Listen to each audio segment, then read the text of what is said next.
मी नेरोळा hair मध्ये केलते. माझ्या सोनाला अँगल लागलं होतं. आमच्याकडे 10,000 सुद्धा खर्चायची ताकद नव्हती. आम्ही गेलो, माहिती झाला मला नेरोळा नीट होते म्हणून. दादाने अमेरिकेहून 15 लाख रुपये आधी खर्चले आणून ती 6 महिना आमच्या सोनाला नीट केले. आमची ताकद नव्हती, आमचं पेशंट मेलच असतं. आमच्याकडे रुपया सुद्धा खर्च ताकद नव्हती. दादाच्या कोटी कोटी उपकार, दादा आम्हाला देव झाले. मी तेरणाला 1.5 महिना होतो. माझं ऑपरेशन झालं.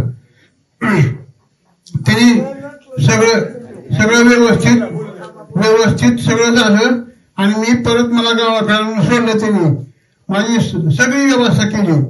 तिथं काही सुद्धा कमी नव्हतं. दादाच्या दवाखान्यात सगळी व्यवस्था आहे.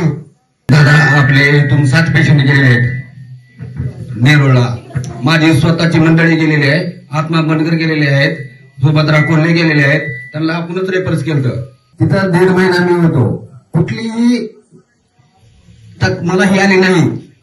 योग्य सिस्टर येत होत्या, डॉक्टर येत होते, हे करत होते. 3दा-4दा MRI केला. हे हॉस्पिटल दुसऱ्या हॉस्पिटलमध्ये मला 3 लाख रुपये मागितले होते. माझ्याकडे परिस्थिती नव्हती, कारण मी मजूर करून खाणारा माणूस आहे. मग डायरेक्ट मी ईश्वर माळी यांचं हे घेतलं आणि तिथून मुंबईला हल्लो. आणि तिथं फ्रीमध्ये झालं माझं, कारण कॅपॅसिटी नव्हती माझी खर्च करण्याची.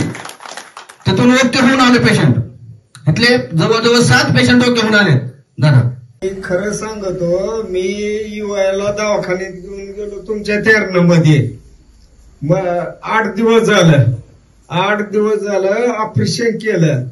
एवढी अवस्था मला समाधान वाटलं. काय ही जनतेला कळायला पाहिजे. काय तुमच्या लक्षात ठेवा. आज तिथं गेल्यानंतर जी एक पेशंट आहे त्याला जेवायला फ्री, सगळं व्यवस्थित आहे त्यांचं.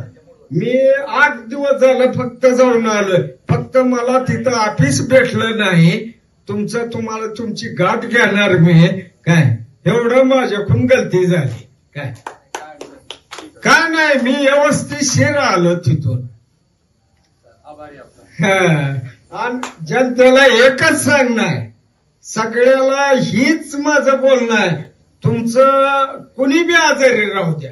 आता ही माझी बहीण आहे, ही कुणी बी आजारी पडू द्या, तिथं जावा, 10 रुपये लागत नाही. तर एवढं माझी प्रतीक्षा आहे.